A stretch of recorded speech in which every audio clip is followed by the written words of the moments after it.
Hello and welcome to the Weekly Stuff Podcast with Jonathan Lack. And Sean Chapman. We are here to talk about stuff this week on the show.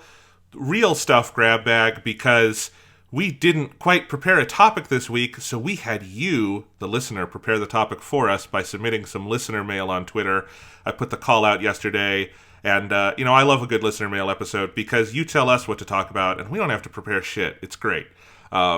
So we're going to do a little listener mail segment. We're going to talk about some stuff. I've been playing a lot of Genshin and Elden Ring and all of that good stuff, so I'm sure we'll have a little bit of that as well.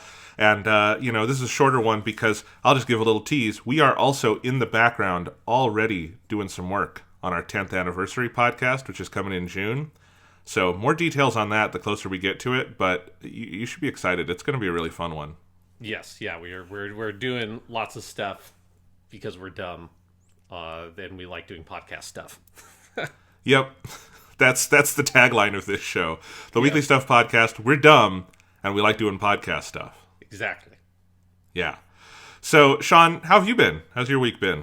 I've been pretty good. I'm hot on the job hunt stuff right now because this is like exactly when all that starts like getting intense for teachers. So I've got like job interviews and stuff that I've been doing. So I haven't done a huge amount of stuff in the past week or so, other than just like doing my normal Genshin Impact. I've been watching Polar Bear Cafe because that show is really fucking good. I've been rewatching it. Obviously, I watched it back when it came out. But there is one other thing that I want to talk about that I've been reading lots of manga for the past couple of years or so, but I usually don't bring it up on the podcast so much, partially because I read it at a relatively slow rate because I just kind of do a couple of chapters a night usually. But I've been reading something that I know you like, Jonathan, so I thought I'd bring it up on the podcast. And I'm about 10 volumes into Full Metal Alchemist now, cool. reading through the manga in Japanese. And it's very good. That's a good one. They spoiler alert. I don't know if anyone's ever told anybody this. Full Metal Alchemist is good. I'm glad you're finally reading it. That's awesome. I actually have never read the full manga. I've read bits and pieces here and there. I've obviously seen the anime. I just put the full manga on my iPad because I was intending to do a reread at some point. So that's really funny that you're doing it too. And the manga is the best overall version of the story. Like, I know Brotherhood winds up sticking very close to it, but the first couple of volumes, there's no adaptation that does it in the order Arakawa does it in. And I really like the way it's done in medias res, and like all of the kind of big flashbacks are pushed pretty far into the manga. It's really well done. Yeah, because I did like this is like 3 or 4 years ago.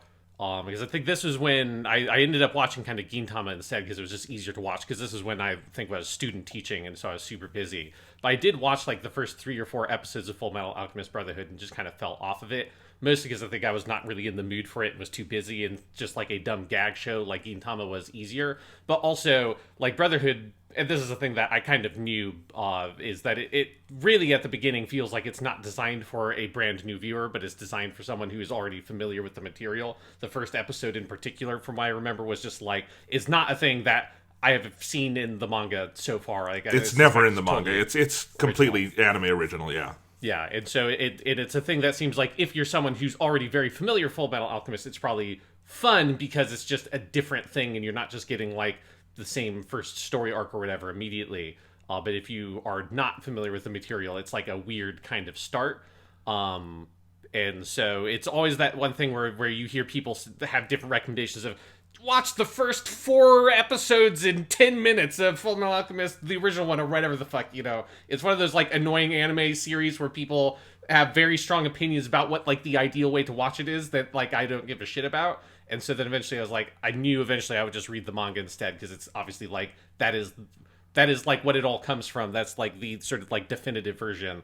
That is, like, the way it is, like, most thoroughly intended to be experienced. And so yeah, so I'm not quite halfway through, but I'm getting close to the halfway point. Like the last thing I read last night was the second fight with Scar. So that's about where I'm at right now.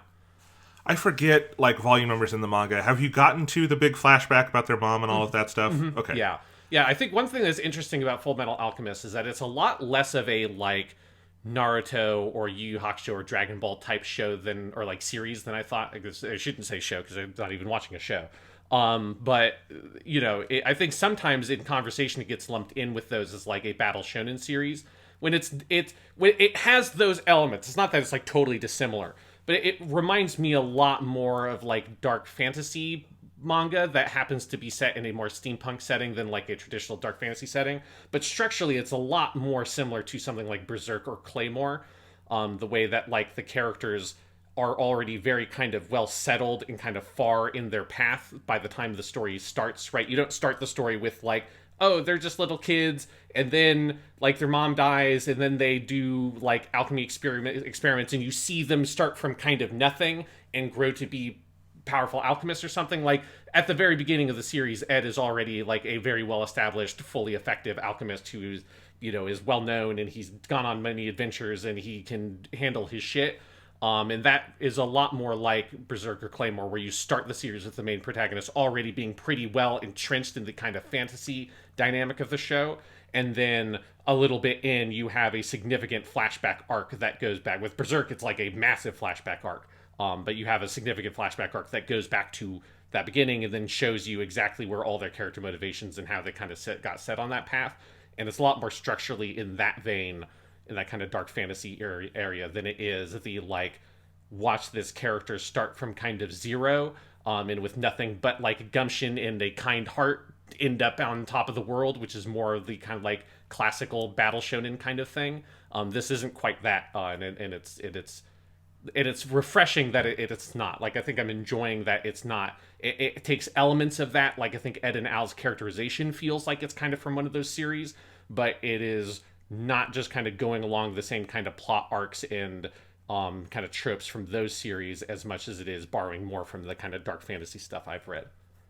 I think that's right. If I were to compare it to any shonen, like battle shonen, it would be Kimetsu, just because of the like focus. And I mean, Kimetsu literally has a lot of like plot similarities and like the sibling pair and like the lost home and like the journey kind of stuff. But you're right. It's not like there are battles and there's big fights, but there's not like, Ed doing big training arcs and stuff like that, And I think the flashback placement is really interesting because I think people who haven't read the manga don't know this, but both anime moved the flashback up. The 2003 anime... I had already seen the flashback because I think it's like episode 2 or something of Brotherhood. So like I was kept on being like, when is that going to show up in this manga? Because there's no way that was like an original anime thing. Brotherhood does it terribly. Brotherhood opens with a anime-only episode to kind of like wet your whistle for people who had like seen the original and didn't want to just see a rehash. Then it does the flashback. So the first thing it does from the manga is the flashback. It like completely makes it chronological.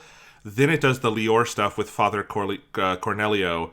Then it does a couple of stories, but not all of them from that early stretch of the manga. And I say not all of them because one of them, it completely misses the one where they go to the mining town and Ed makes the lead into fake gold and all of that stuff, which is really important because there's a character there who shows up and becomes a main character later on. And Brotherhood he's like doesn't... just popped up again in the section that I'm reading, and it took me a while to be like, oh, wait, shit, yeah, that's that dude. Brotherhood doesn't adapt that. And so when they get to that guy, they have to do like a brief flashback to that, but it makes no sense if you haven't seen, because the 03 anime does do that episode.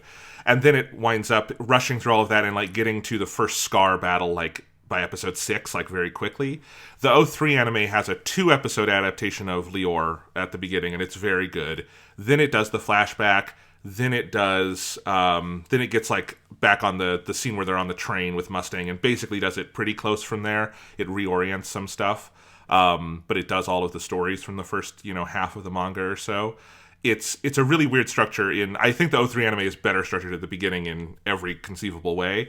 Brotherhood is like only works at the outset if you've seen or the first show or read the manga. It's a very weird thing. But yeah, once you've read the manga, I think both shows are worth watching. Brotherhood is the one that's an adaptation of the manga, obviously. But you want to see at least one of them so you can hear, like, Romy Park and Yeah, Kugimi, yeah. Like, one of the things that is fun is every once in a while when, like, new characters show up, I'll just pop on and, like, see, oh, who did they cast as this person? Because usually, like, it's somewhere, like, yeah, I can see that. The biggest one is that this character probably showed up, Hughes, I think probably in the section of Brotherhood I watched, but I didn't remember him at all. And when that character showed up, like, in the first dialogue bubble, I was like, this is a Fujiwara Keiji character. And then I looked him up, and it's like, yep. And it's one that they didn't recast or anything, because I know that some of the characters get recast in between the two shows. And I was like, yeah, because this, like, I have no idea if the mangaka Arakawa, like, intentionally was in her head, like, oh, this is going to be a character voiced by Fujiwara Keiji. But it's so, everything about that character, his design, how he talks, his position in the plot, all that shit is like, yeah, this is a character voiced by Fujiwara Keiji. And then I looked it up, and it's like, yep, immediately 100%.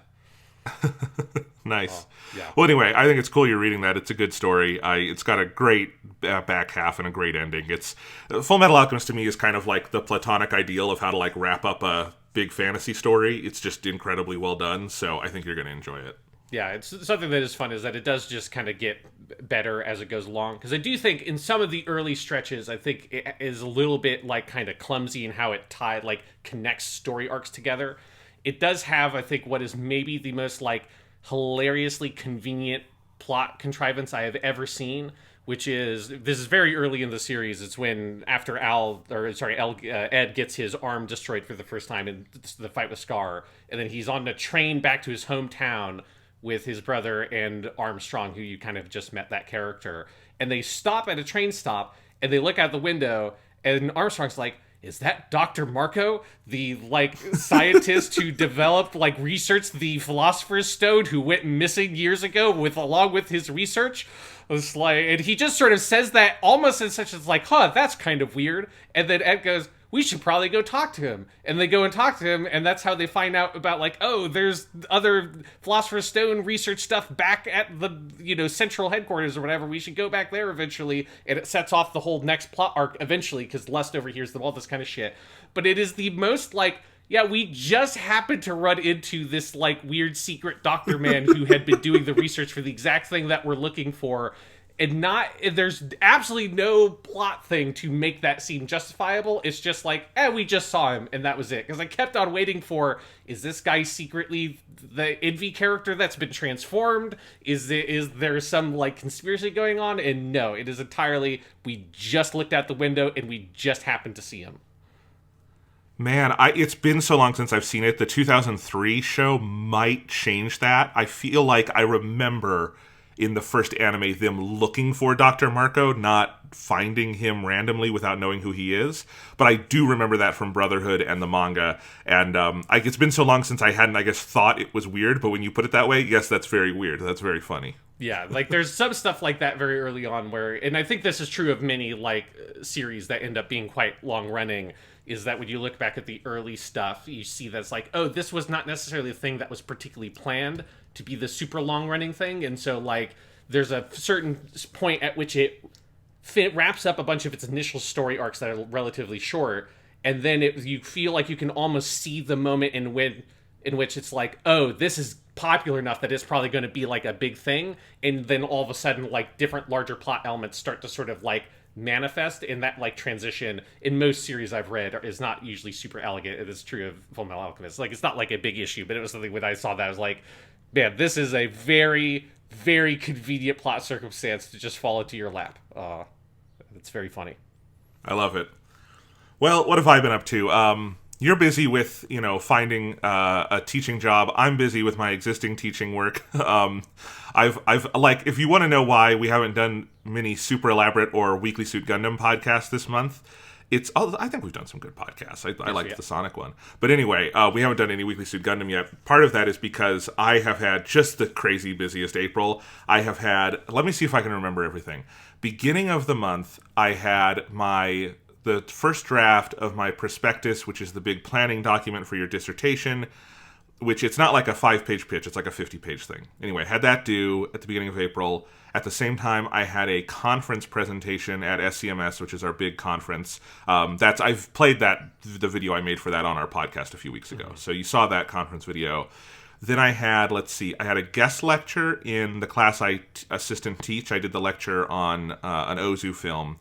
This is one I prepared earlier, but I did this again. I do this lecture on late spring. I had a guest visit in a class of a colleague who wanted to talk to me about podcasting and media and internet stuff, so did a class visit there. And then had another guest lecture that was over 2 days at the University of Colorado over Zoom, where I was presenting. This is a guest lecture I do on the film Black Panther for a class on American cinema and masculinity. So I've had those like 4 guest presentations, prospectus. I graded a midterm. I'm gonna have to grade another essay. It's like one of those like, oh, everything happened in April. It would have been nice if we had spread this out just a little bit, but yeah. yeah. No, that always happens where it just feels like, oh, I went through a couple of weeks where, you were busy, but it's like, I wasn't that busy. And then all of a sudden you have like Hell Week happens and every single day has like 5 things that are super important happening on it. Yeah. And that's why I had not been playing a ton of Elden Ring since I got back from my hell trip to New Orleans. Because remember, this all was off the back of that hell trip to New Orleans. Yeah. So the prospectus was especially brutal because I lost like 5 days of work where like I'm not working on the prospectus while I'm in the fucking airport, right? Mm-hmm. That would be hell. So anyway, all of that. But I hadn't been playing a lot of Elden Ring because, as we've said before, Elden Ring takes a certain amount of mental bandwidth and concentration. But I have been getting back into it the last week or two, and I have completely finished... Well, I'm sure there's more things I could find, because it's an incredibly dense area. But I got through all the Lanedale stuff, the royal capital, and now I'm off to go find the mountaintop of the giants, is the next thing I have to do. And then I also had done a lot of the Volcano Manor stuff. The last piece of that quest is up in the giants area, so... Yes. I'm still going off and doing that, but I had explored that area of the map, so I'm heading into what I think is the last major area of the game to unlock. Mm-hmm. Yeah, basically, yes. Yeah. You've got that area. There's some, depending on what you do, I assume that you're probably going to want to do the, optional bosses, like Millennia and stuff, which you should do, because it's really good. But, if people don't do that, that, you're really kind of in the home stretch. If you do that, then there's, a little bit more extra stuff there, but you're getting there. I mean, I'm pushing 90 hours. I do not know how you finished this game so fast, Sean, because, It's the only thing I did. Yeah. No, that's fine. That's fair. It's the only thing I did, was how I finished it so fast. That and, I finished it over your hell trip. Yes. Lanedale, it could be my favorite area in a FromSoft game. It's incredible. It is... Because one thing we haven't talked a ton about with Elden Ring is how much it embraces verticality in a way... FromSoft hasn't done before, in part because there hasn't ever been a jump button in one of these games, right? But it's not just the jump button. The jump button helps, but there's just an overall sense of there's always been verticality in that there's, frequently areas from Demon's Souls on where you go up a tower, but it's usually linear up a tower. It's not like an entire area that is constructed more linearly vertically than it is horizontally. And Lanedale really is about traversing a vertical space in a really fascinating way where there were a couple of nights where I felt like I was never going to get my head around this area. It feels like the biggest, densest area I've ever seen in a video game. And its actual, landmass on the map is pretty small. But when there was a point where I, got over the hump the other night, and I started connecting, dots where, I went around a corner, I'm like... That's where that bonfire was, and it links to this. And then I'm like, and that tree is over there, and I climb up to get to this. And when I realized how all of the pieces fell into place, that's always something I love in Demon's Souls and Dark Souls games. It's something I love in Metroid games. It's why I love this whole, the whole Metroidvania genre. I love getting to know a place's geography and all the ways it connects. That was maybe the most satisfying moment I've ever had in a video game of learning how geography connects, is figuring out the layout of Lanedale. And then going off and, fighting the final bosses up there and finishing that. Jesus, it's such a cool area, Sean. Yeah, I had the exact same experience with it, of where it feels so labyrinthine, because it's, you have, a lot of it is, very tightly packed, different, buildings and houses that there are, multiple floors to, and that you can also jump from, rooftop to rooftop. And then there's, the alleyways between those houses. So it's so densely packed. And then I like you, I think I hit a moment where just all of a sudden something clicked, and I looked at it and I felt like, oh, I know where everything is now. I know if I go down that path, I know how it connects to this rooftop and that building and this way into the sewers and that thing and that other thing. And yeah, there's just a moment where it all sort of fits together. And you just feel like you have a complete sort of command over the whole area. It is like maybe the most dramatic experience in that way that any of the kind of From Software games have, where it is so dense, so confusing, like, it's so easy to get lost in initially, and then once it clicks for you, it feels like it's a very simple area. It's just like, oh yeah, no, this is just because it wasn't until you started talking about that in my head I was like, oh right, no, you're right, it is this very dense kind of weird like complex area. But once you figure it out, because it is so small in terms of its overall like actual square footage on the map, it does feel like once you get your head around it, you're like, oh, this is just like a little town or whatever. Well, exactly. And, every FromSoft game has had areas that, you can approach from multiple directions. Demon Souls and Dark Souls 2 a little less so because of how they're designed, but certainly the other ones. But, like, this is true of all of Elden Ring. All of Elden Ring is like has to be designed to be approached in kind of any direction, and that's what's fascinating about it. But it's so well done. Like, I think Lanedale is the best example because there are like so many different points of entry into that city. I don't even know how you get into it from the outside because I couldn't find the entrance, and so I wound up going into. I'd already unlocked a portal, and I just hadn't explored in there much, so I wound up doing that. But like, even, and I don't even mean just like the points of entry into the city itself, but like points of entry to all the different places in the city. It's all designed in such a way that it is a completely 360-degree space in both exploration and like your path through it. Like, literally no two people are going to explore that space the same way. Yeah. And it's also one of the best examples, and this is a constant for me in Elden Ring, where I think I'm going off the beaten path, doing something like the game didn't necessarily intend me to do. I'm doing some crazy exploration, and then that leads me to like the main quest line of the game. And it's such a crazy magic trick, because usually it's very clear in video games what is off the beaten path exploration and what is the main quest line. Like, what will lead you to the main boss and what will lead you to a fun bonus thing on the side or nothing at all.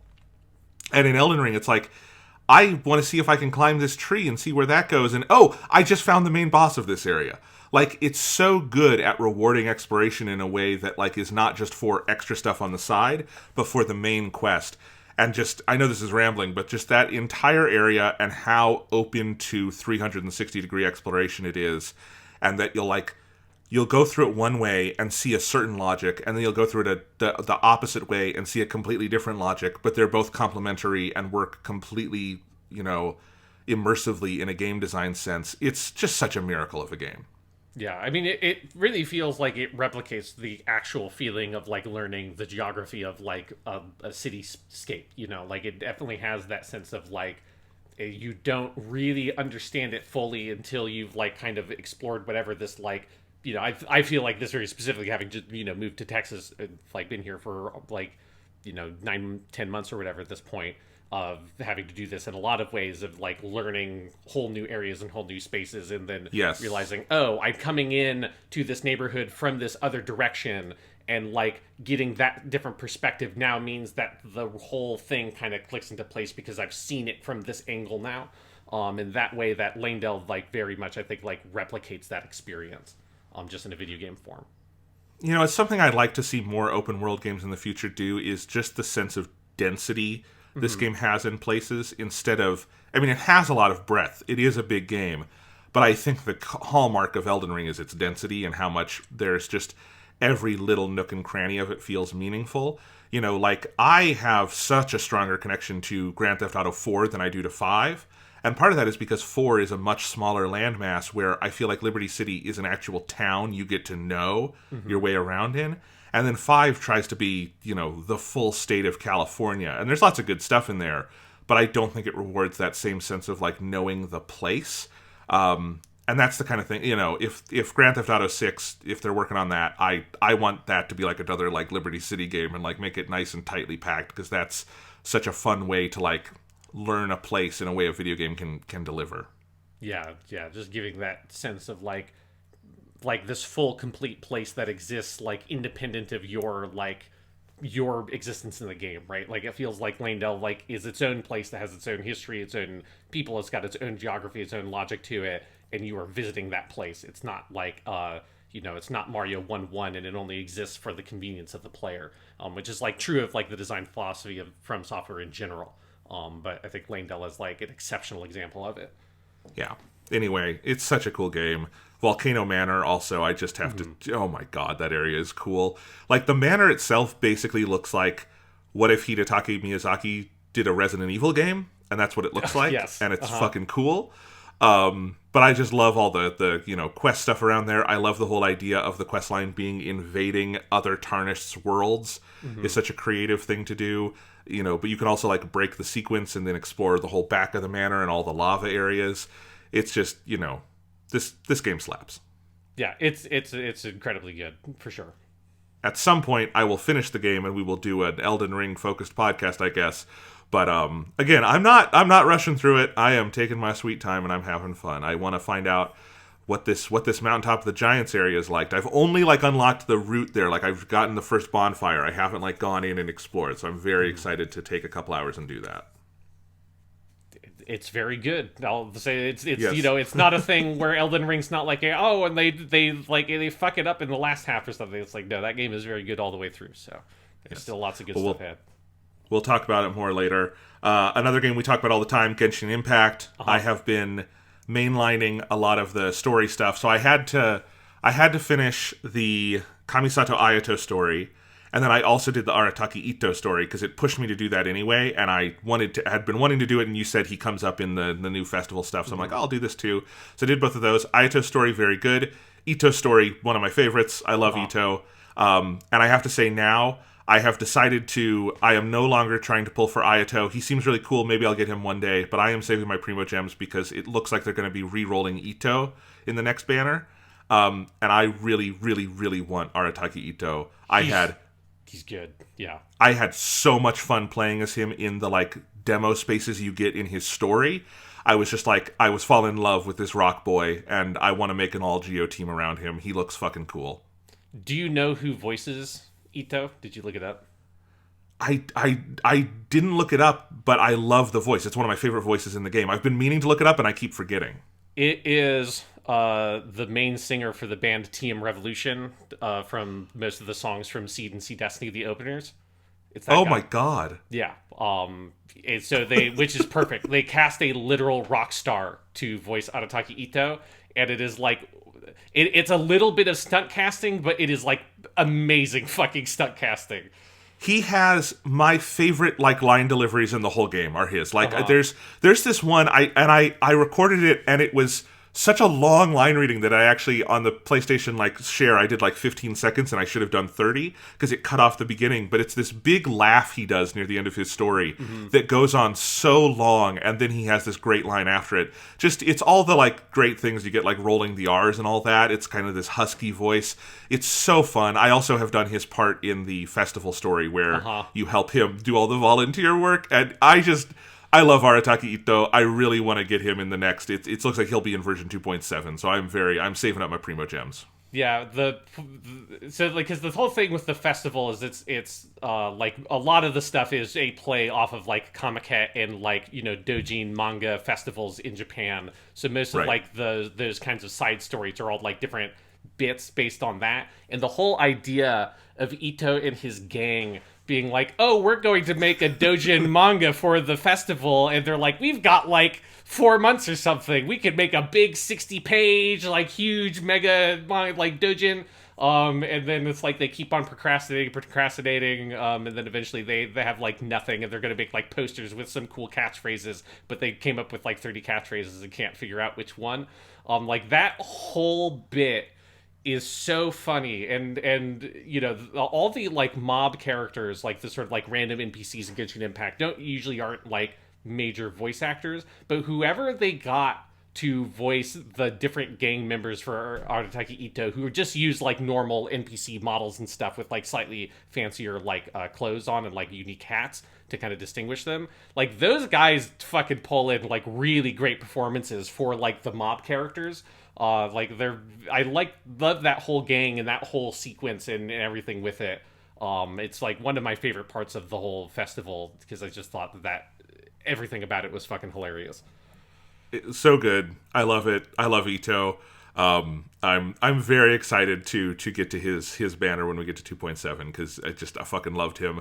He's just got such cool moves, and then also just that voice. I want to like have that voice in combat because it's so fun. You know, that's one of the ones that I'm excited to, if I get that character, just going in and listening to all like the voice lines that they have for him because yeah.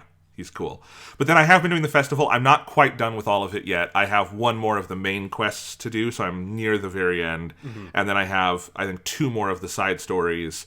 And this morning I was working on some of the like combat stuff, which is like the third like puzzle, not puzzle, but like extra like game thing you do. I did do all the theater Mechanicus stuff. That was fun. I always like theater. I did this version of it was not my favorite, but I do usually like it when they put it in the game. It's a fun kind of little thing. Yeah, this was like a very kind of like shorter, like more kind of contained version of it. Yeah. But still fun. And, you know, obviously all the story content, like, they just go so above and beyond for these like random festivals that are only in the game for 2 weeks, and they're like a limited time event, and yet it's got, you know, this world-class cast of voice actors doing just this like really great side story in the game, and having so many fun character pairings, and like the main story is actually pretty interesting. I love that like when we met Yai Miko back in like version 2.0, the detail that like she has a light novel publishing house was like a fun side trait, and now it's like one of the most central things in the whole fucking game. They've built multiple big things around it, including like obviously her character story, but now this entire like comic cat thing they're doing. I just love all of that stuff. I love all the banners that are hanging around in Rito. I've just been taking pictures of all of that because they're so funny. You get to see some of the covers of the different light novels. I like the different characters who come in from the outside, you know, outside of Inazuma to like, you know, and the logic of who's coming in. I always like Jinshu. I don't know how you say his name. Waterboy. Jinshu. Or his name, I always have a hard time with him because his name in Japanese is pronounced completely different because they call him Yukuaki, which is like they use the Japanese pronunciations of his kanji, which is very uncommon. So that's the name I always have to like work on remembering. But yes, it's Jinshu. Yeah. He's, you know, and he was actually one of my mains for a very long time, so I've always liked that character. Every time he shows up in the story anywhere, I think he's one of the best characters in the game. He's so funny. And this is some of his best stuff in this one. It's so funny which like random 4-star characters they wind up latching onto and creating like very rich inner lives and like backstories for. But it's been so fun. And like, again, if they took this entire like Inazuma festival and sold it as like a boxed $40 DLC, it would go toe-to-toe with any of like those great DLCs from the past, like Lara the Shadow Broker or like Witcher 3 Hearts of Stone or something like that. And this is just like one random Tuesday update. It's so crazy. Yeah, no, it's one of my favorite festival updates they've done. Like I think it's less like kind of dramatic in the ways that I think the last couple Leeway ones have had like this very kind of dramatic core of like, you know, like I wasn't like moved to tears by the end of it like with the Guoba festival and stuff where it's just like, oh my god, this like story, because it's not really going for that. It's got this kind of cool mystery story, and I think the payoff for the main story is very interesting and very good. And it has some interesting implications for probably like stuff they'll explore in the future. But this one, I think like the thing that just stands out is the how fun it is to see the characters, and I love the kind of structure of you have these kind of 4 main story missions that are like following this kind of core mystery plot. With like Albedo as your kind of Sherlock Holmes character, which I like. He's kind of adopted that role when they want to have like a kind of a detective-y story. Albedo gets to come in and he's a cool character. But then also them having these 4 really big, full quests with full voice acting and everything, like the whole 9 yards, that are just like bits, right? It basically feels like it is like, what if you had the Genshin Impact anime that everyone wants, and you have like your filler episodes in that anime, and that's what those 4 other quests are, like, because you would have done the Ito one. I assume you did like the Yoimiya Clay one also. Oh god, it's so good. Yeah, like those, like they're like, it's a full featured big story with full voice acting and everything just for these like one-off little kind of sequences, and they're so good. And I hope that that's the thing that they continue to do, because I think it's fun to have these kinds of bottle stories they're able to explore, because getting to see Yoimiya and Clay bounce off of each other, bond over their similar disappointment that they can't blow anything up while the festival's happening, which is a very fun dynamic. And just getting to have they're two characters that go so well together, and having like this kind of like sisterly relationship between Yoimiya and Clay is really cool. And it's like exactly the kind of stuff I've always wanted in Genshin Impact is give me that kind of rich character interaction between different characters that whose paths have never crossed, but like anyone who likes these characters like inevitably is going to imagine about these different kind of character pairings that make sense. And that's like one of the ones that like is very fun. And there are a couple of other character pairings and the ones you haven't played yet also that like they're just very smart and clever about how they mix characters up and how they interact with each other. Yeah, I'm having a lot of fun with it. I've also been leveling up some characters. I've since I pulled Venti, I've gotten him fully leveled up, and I've used him a good deal. And when you get the right situation, Venti just demolishes the battlefield, and it's hilarious. Yeah. I've been using him to farm Viridescent Venerer artifacts, which are like the wind ones, because I have put my Kazuha set on Venti. But I want to be able to use both those characters at the same time without having to move an artifact set between them. So I've been farming that domain, and Venti just completely trivializes it. Like I think the fastest I cleared it was literally in like 22 seconds or something, because he just bunches all the enemies together, and then I just stand there and shoot fucking lightning at them with Yaimiko, and then they all die. And it's like fucking great. For those scenarios where it's like lots of small characters, Venti is just completely ridiculous, and it's awesome.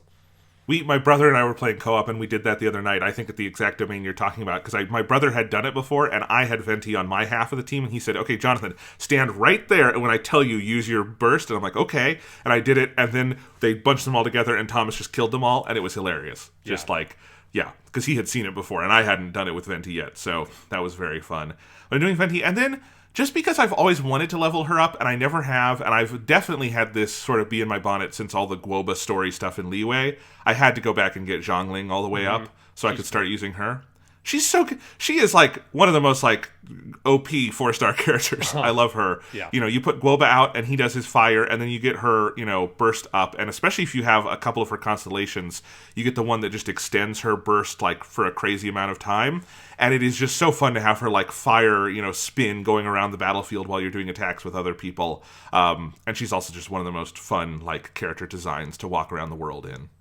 Yeah, she was one of my original kind of core 4 party members in my Tartaglia, Shanling, Beidou, and Chi-Chi team. So I used her so much then. And yeah, she's easily one of the best characters in the game for like she's the best pyro support. I think there's like no question about that, because her burst is just like ridiculously good. So if you just need a character that can do fire damage from off field, there's nobody that does it better than Zhongling. And that's one of the things I love about Genshin is like every character is really good at something. Not every character is going to be applicable in a lot of teams, but the fact that Xiangling a year plus into the game, like a year and a half into the game's release, is still like this super viable, really great character that like you could clear all the content in the game with teams where Xiangling is like a key central member of the team is really cool. That like they haven't power creeped her out of relevance or anything like that. Like she's still so good. It's one of the things I appreciate about the way that Genshin has handled itself, because other gacha games I've played, that has never really been the case, where almost always the content sort of like starts getting to the point where original characters are no longer really viable anymore, because everything else has gotten so hard that only the newer characters who are even better can survive it. And like Genshin Impact, you can easily clear all like the Abyss stuff and all of that with parties just made out of characters that were available in 1.0. Yeah, it's really cool. And especially because she's been a free-to-play character in all sorts of ways. Yeah. Like, they've made her very available to people at various points over the life of the game. So, yeah. Anyway, really enjoying all of that. One other piece of my stuff this week, Sean, is I finally modded my 3DS the way you did. Yeah. So, 3DS boys here on the podcast. I think I probably did the exact same thing you did, Sean, and it's like 3DS Hacks Guide has all the information. Mm-hmm. It was shockingly and disturbingly easy. Yeah. It's funny, I've got my screwdriver out over here, which looks like I did more work than I did. The screwdriver is just because the new 3DS hides the microSD card behind a panel, and so you just have to like unscrew it, and that's it. It's not actually like doing any like hardware work, right? Which is funny. But yeah, it's just all like, I think it's especially fun because the community has like set it all up in such a way that like all the actual like hard work is just on different sites that do it for you. It's one of those cases where like, oh, this is like the good side of internet community, where like the people who have the knowledge just put it all together and are like, here, we'll do it for you. I love that kind of thing. Yeah, no, it is of any kind of like modding style project I've ever done, even just including small things like installing mods on World of Warcraft in like 2005 and stuff like that. This is like one of the easiest things I've ever done in that whole vein. Like it's just like it's shockingly automated. There's a version of it that would be way harder to do, but as you say, like the community has made it something that it's like so approachable. To just be able to sort of like get in there and the instructions are really good. Lots of like the elements of the whole process kind of take care of itself. So yes, it's a thing that's like very, very, very simple in a way that is like hilarious when you look at all the ways that Nintendo has made their products like less functional for people in order to try to prevent this from being a thing that people can do, and how completely absurdly useless all those things are.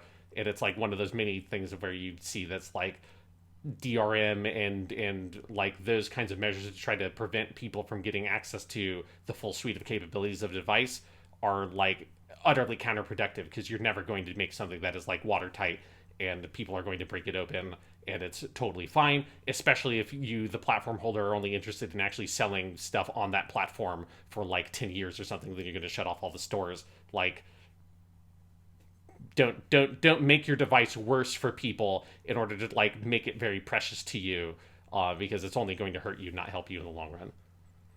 Yeah, absolutely. Yeah, you whatever smart IT people you have at your company, Nintendo or whatever the company is, you are not smarter than the collective totality of the internet, Exactly. right? Yeah. But it's especially surprising for me because you obviously got a 2DS and did this immediately. Mm-hmm. I have had my 3DS for many years, right? And this I have the new 3DS is the most recent iteration I've had, but you know, this carries with it like years worth of games and content, right?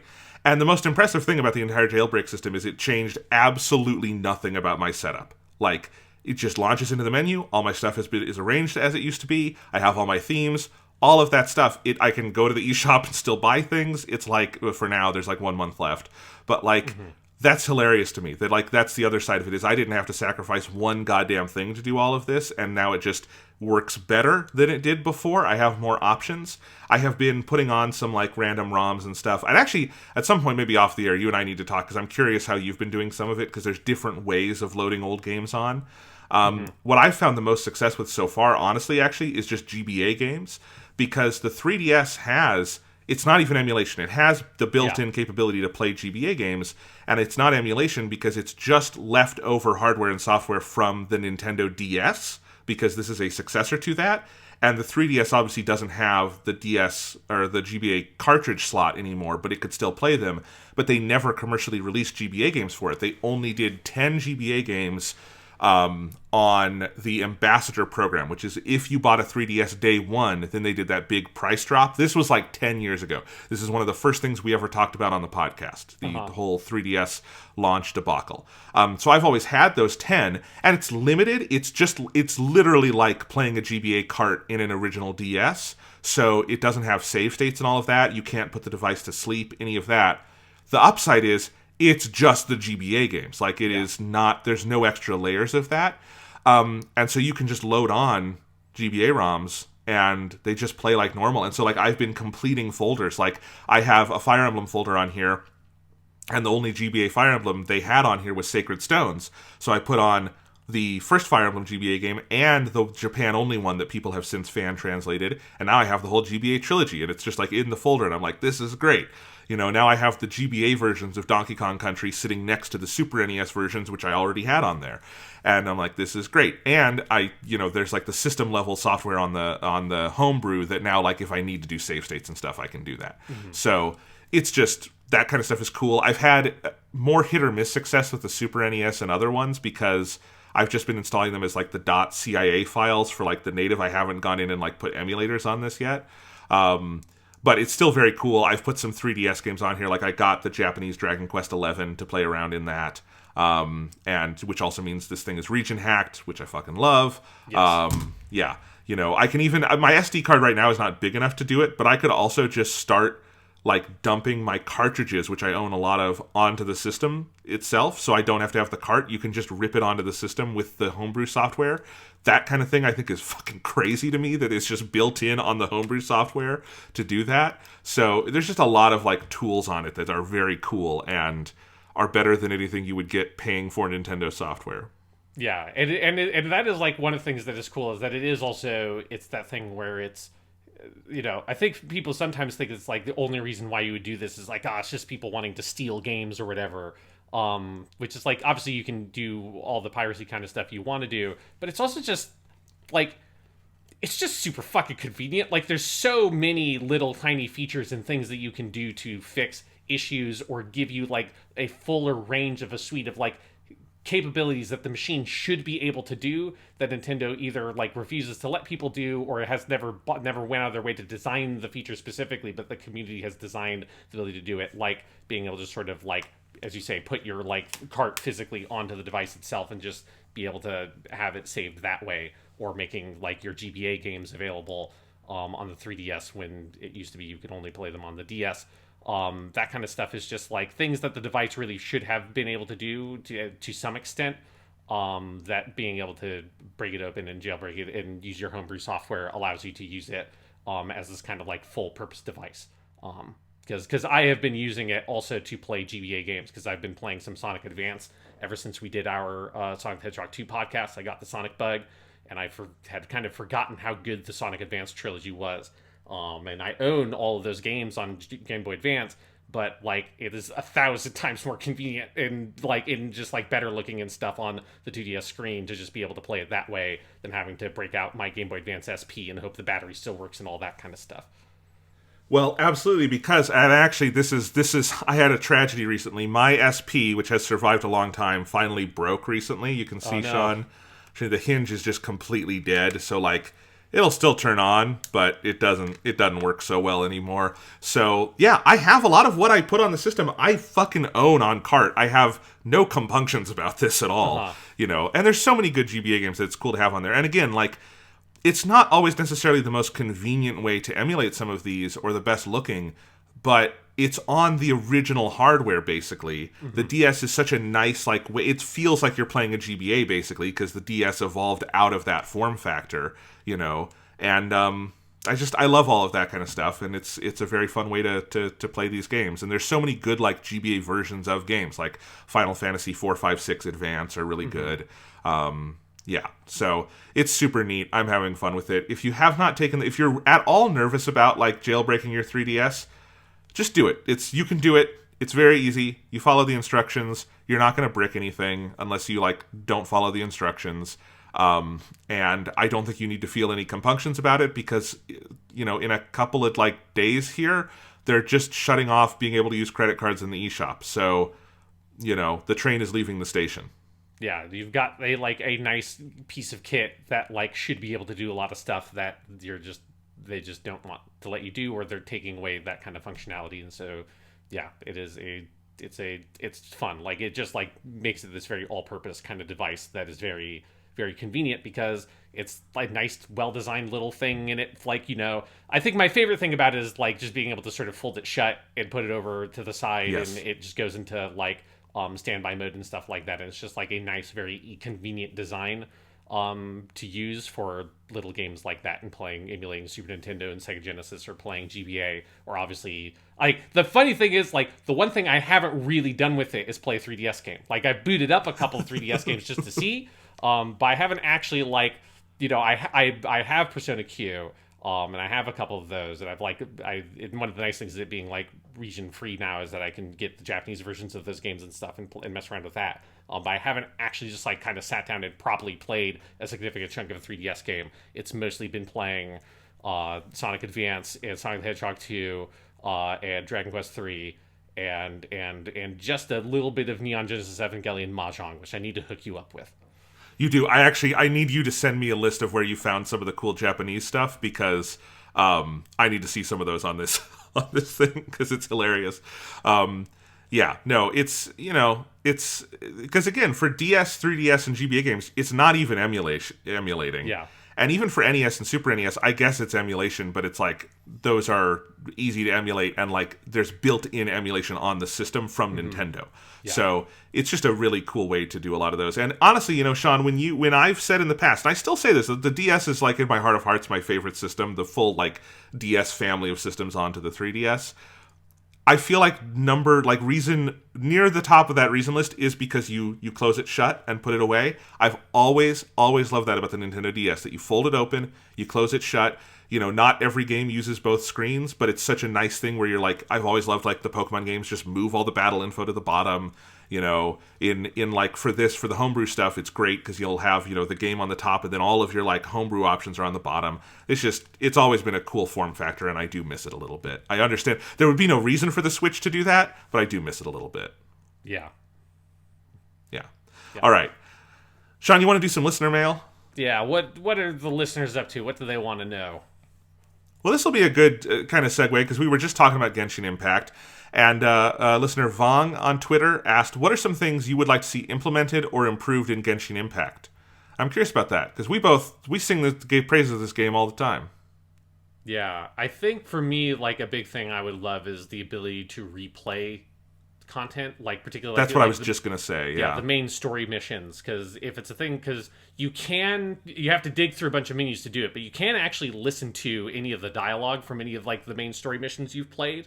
But it's not like a convenient way to try to re-experience that story. So it's like if I want to sort of, particularly for that early stuff, like the Mondstadt story, I've gone and like re-watched those sections as on like streams online, basically, because it's like the only way you can kind of re-experience that content and see those scenes again and kind of like get any of that. And it would be cool. Again, like not for everything, but just for like any of like the major stuff, like just putting in an ability to like re-up that mission or something. Obviously, like you don't need to put any of the rewards or anything like that on that, because obviously that would be a thing you could like break the game's economy if you could just farm easy missions to get like 5 gems or whatever. But just being able to go in and mess around and do some of that stuff would be fun. And then the other thing, and this is like a minor detail, but one that I would really appreciate, is because the game seems to kind of have the functionality, it just doesn't kind of exist in a convenient way at the point I would want it, which is I would really love for them to put in a visual novel style thing that brings up a log of dialogue in the story scene and allow you to replay voiced lines of dialogue. Like the Persona games do this. It's a standard feature in visual novel stuff. And again, like you can go in to like deep like menu shit and like the archive section, I think is where it is, and you can re-listen to voiced lines, but you have to go into all these weird menus. And I would love if you could just press triangle or something like that and bring up a log of all the dialogue from the story scene you're in, and just being able to re-listen, particularly for Paimon, because Paimon, like Koga Aoi, that voice actress, has so many like crazy, really fun line reads that I would love to just be able to, and like Morgana in Persona 5, it did the same thing. It's like, I just want to be able to re-listen to this line like 3 or 4 times, because everything this lady is doing with her voice is completely insane and very fun, and it's like, it's I want to just be able to sort of re-listen to those lines and stuff like that, or sometimes to kind of, if there's an important piece of information I kind of glossed over in an earlier dialogue box, being able to bring that back up and look at it, which is more of its intended function from the visual novel space. That would be a thing I'd really love for Genshin to do. That would be my number one, easily, especially because I just played Persona 5 Royal this year, and I got, Persona spoils you with how like well implemented that system is. And I really want that in Genshin, because sometimes I like hear a line that I fucking love. I was talking about that Arataki Ito line earlier, and I'll try to like save it with the built-in share functionality of the PlayStation, because there's no like hit triangle and go listen to it again. And I would love if it just had that, because also like if I do want to save a line that way, it's hard to know when a line is coming up that you might want to save or share with someone, and so having the replay option allows you to do that, right? Yeah. So if they could implement that, that would be amazing. And as you say, it seems like that functionality just needs to be kind of like reconfigured into like, part of the main UI. But if they could do that, that would be the number one improvement I would like to see in the game. Yeah, it's like, it's a relatively small thing, but it would just be very nice, especially because it just feels like something that the game's roots, in particularly its storytelling, so come from games like Persona and that kind of the whole visual novel world, like that like then kind of fused with a lot of JRPG stuff. That's like a very standard feature in that world, and it feels kind of odd that it's missing here in Genshin Impact. I'm sure that it's probably like a hard thing to do. Even if it exists in like this weird menu space deep in the game, that obviously doesn't mean that it's just like easy to surface or whatever. But it would be a thing that I think would be a really nice addition if they could do it. Yeah, no, I completely agree with that. Little stuff like because... So here's one. So I complained last week about the issue where sometimes you'll be in a quest and again, there's good technical reason for this, but it'll say like, hey, you can't do this next part of the quest because this character is involved in another quest. And I understand the need for that. What I wish it would let you do is drop that quest from your quest log. Like if it's a character story and then you could go like pick it up again later, that would be nice, because sometimes I just grab a quest intending to do it and then I don't get around to it and then it messes with something later. For quests that could be dropped from your log, which would be like character stories and stuff like that, I think that would maybe be a nice thing. Again, that's a small little complaint. That's not anything game-breaking or anything, but yeah. I also think like having some kind of archive of story material, not just the big story stuff, but like, some of these fun little character side stories in the current festival, I would love if there was some way to like go re-experience that. And I don't know even if it were something like they had like a fucking online video archive of all the content like themselves, so you didn't have to search for like people's streams on YouTube and like this one's in English, that kind of thing. I'd love to see something like that in the future. Not something they need to do right now, but they are approaching the point where they have more money than God. So, I feel okay asking for some big ones. Yeah, and the game is big enough that, like, I think, like, particularly for the main story stuff, it's partially just because, like, that stuff ends up becoming relevant again. So, like, right. I think I really felt it with, they brought, like, Daneslave back with the Chasm stuff, and it's like, I really wish I could have just, like, replayed through the Daneslave quest from, like, 8 months ago. Or, it's been a long time since that fucker popped up. And, like, I ended up just kind of, like, skimming through that mission from that time, like, between the Leeway and Inazuma stuff is when that happened. And I looked at a YouTube video and kind of watched through it and kind of re-looked at some of those scenes. It would have been cool if I could have just, like, replayed it in the game. Like, I think for seasonal stuff, I can see how that would be, like, a lot more complicated to implement, and how do you build that into the menus, and, like, how do you make that, because it's like there's so much of that stuff, and it gets added to the game and cycled out so much that I could see why with seasonal stuff it would be particularly hard. But I think, like, the main story missions, the things that, like, exist in, like, kind of permanent record of the game, that everybody plays through, no matter when you join in Genshin Impact, like, at least that stuff would be great to be able to replay through, just because it becomes very relevant in later story beats. Yeah, absolutely. And I think for the main story stuff, for the side story, there would be much harder. But any of that stuff would be cool. Overall, though, Genshin's in a good place. It's still it's remarkably fully featured for all the stuff that it has, all the moving pieces it has, right?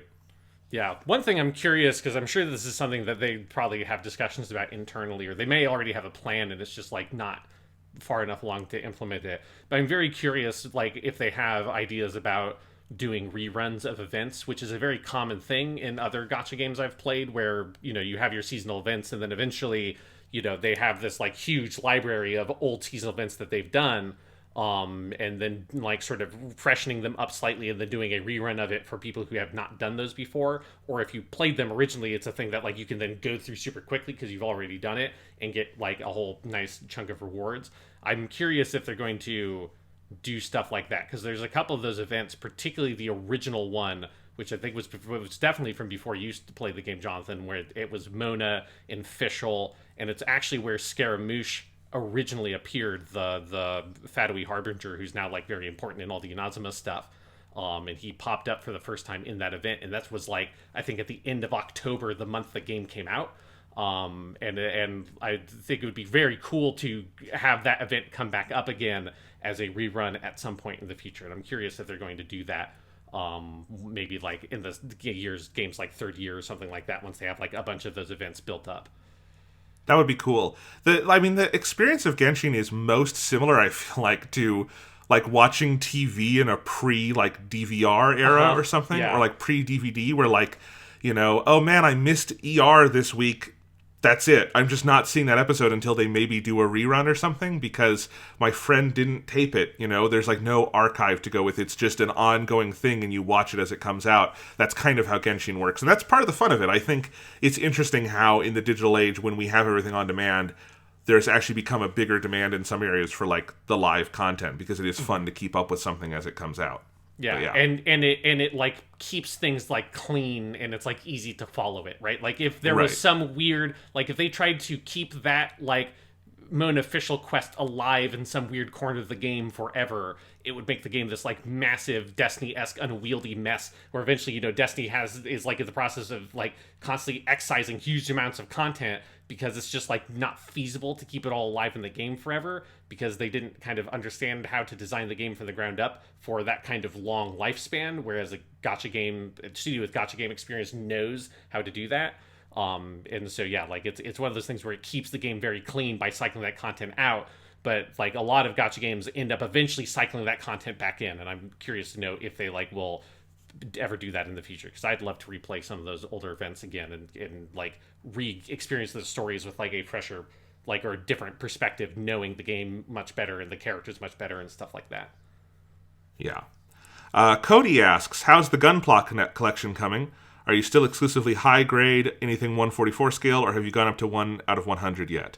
I think that's specifically for me, because I know you've done above high grade. Which ones have you done that are bigger than that? I did a real grade, which isn't bigger, but it's more complicated. It's still the same size as a high grade, but it has like a whole internal kind of like skeletal structure almost that you build. It's like it's a very different kind of experience making Gunpla if you do a real grade 1. That's what my Gundam Wing Zero Endless Waltz version is, a real grade, and then I have my Tall Geese, which is the master grade, which that's the 1 to 100 scale.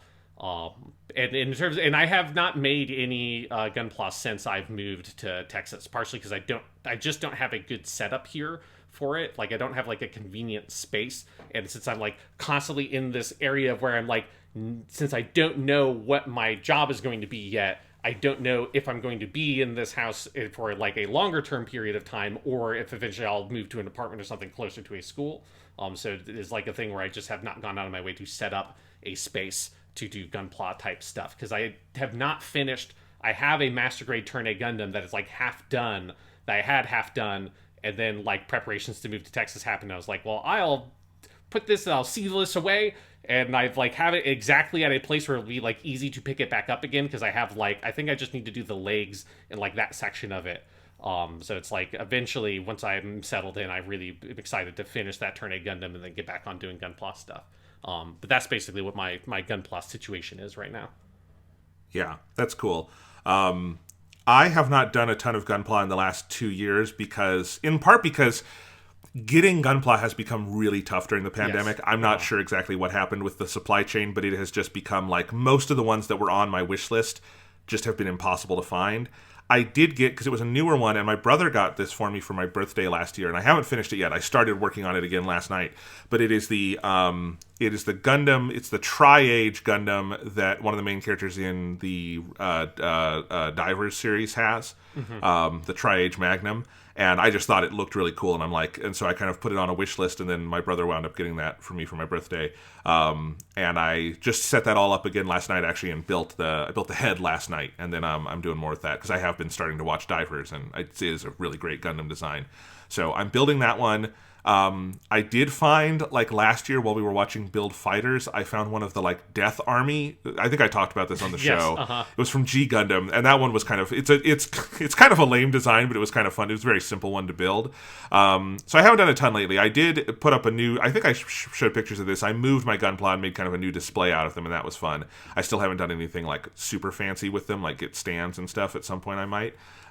So yeah, it's just, I hope the supply chain kind of evens out at some point, because it has been, like, I have not been able to get, like, my Goof custom that I want to build, or I really want to get a double Zeta Gundam and build one of those at one point. And At some point I might, because honestly the real grade Double Zeta Gundam has just been out of stock forever. I might just go up ahead and like make that my first like master grade at some point, because there is a 1-to-100 version of that would be pretty cool, because the Double Zeta is big to begin with. Yes. So that would be fun. That'll be a fucking massive thing. I mean, because my master grade Tall Geese is also quite big, because the Tall Geese is a very tall, fitting with its name, it's a very tall, big mobile suit. But Double Zeta is like one of the biggest of the big boys. That's not like a Psycho Gundam mobile armor or something like that. Yeah, absolutely. By the way, I haven't mentioned this on the show yet. Did I tell you Thomas has been watching through Gundam? You've mentioned to me. I don't know if we talked about it on live on the podcast or not. No, but yeah, he watched the original show last year, and then this year he's worked through Zeta, Double Zeta, and he just watched Char's Counterattack the other night. And it's been very interesting, because he's been much more up and down on it.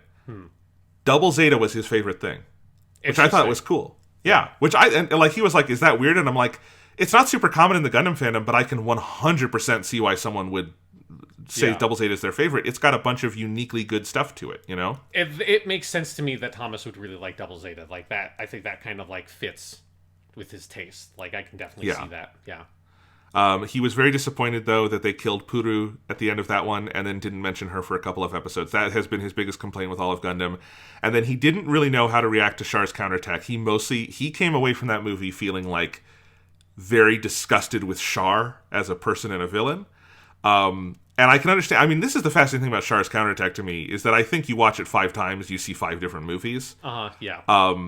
And, like, there are times I watch it and I'm like, I think Char's right. Let's drop the fucking asteroid. And sometimes it's like, wow, Char sure has a lot of Glemmy Toto in him in this movie, and that's kind of gross. I thought he had a good insight that, like, Char really does wind up embodying a lot of the most despicable villain traits, like Glemmy Toto specifically with what he does with Quess.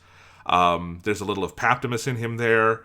There's a little Haman in him there. Like, there's just a lot of the... And obviously, dropping an asteroid is a lot like dropping a colony, so there's a little bit of the zombies in there. And it is an interesting point, yeah. Yeah, no, I mean, Char's Counterattack is an amazing movie. That, like, it's one of those things where even though the first time I watched that movie was, like, 5 years ago or something, it's one of the movies I've seen the most in my life at this point. Like, because I rewatch it, like, every, like, 6 months or something, I feel like. I've watched that movie so many times. Because it might be the most rewatchable movie that's not, like, a light comedy or something like that is in that space that's just like a thing you throw on in the background, but like a proper dramatic movie that you're like watching very intently. It is like the most rewatchable movie in that kind of vein that I've ever seen. It's amazing. I mean, I watched it again the other night when he watched it, because I'm just like, this is a good excuse for me to rewatch Char's Counterattack. I will take that any day of the week. And it might have been my favorite time watching it so far, and I've seen that movie like 6 times in the last 2 years. Anyway, but yeah, moving on. Let's see. Mangaki no Tsukai asks, Breath of the Wild versus Elden Ring. It's Elden Ring. Yeah, I mean, that's very easy for me as someone who was kind of mixed on Breath of the Wild overall. I think I significantly prefer Elden Ring. I mean, I do think that while they are both big open world games and stuff, their core design goals do feel fairly different to me, to where it's they're not super comparable, just because Elden Ring, if the thing you want is the crazy kind of physics sandboxy stuff, Elden Ring doesn't give a shit about that at all. But if you want the more designed kind of bespoke content and combat and that kind of stuff that Breath of the Wild doesn't really care so much about, it's not super interested in giving you in-depth kind of stuff, and it more is interested in giving you this big sandboxy world with puzzles scattered around. Whereas Elden Ring just really wants to, it really has a desire to get you into these really kind of intricate spaces, and have you explore them and stuff. So I definitely really prefer Elden Ring, but I also don't think those games are as comparable as people I think try to make them out to be. Yeah, no, I understand that. I want to be clear. I love both of these games. I think Breath of the Wild and Elden Ring are the 2 best open world games ever made, and I think there is a cavernous drop off before you get to number 3. That is really my opinion. They are the alpha and omega of this kind of modern game design thing to me. But I think Elden Ring just scratches a couple extra itches for me. And I do think the things that it takes from Breath of the Wild, I think it takes and builds on in super interesting ways. Like basically how it orients you in the world and uses the principles of sort of visual geometry to guide you through the world. I think because it is so much denser than most games, including Breath of the Wild, and there's so many more sort of like specific, meaningful things to find, it takes a lot of what I love about Breath of the Wild and kind of dials it up. But as you say, they're very different. If I want to go like play, like Breath of the Wild has a fucking motorcycle that you can go run around the world in. That Elden Ring doesn't have that. It does have a fun, horse that does a double jump.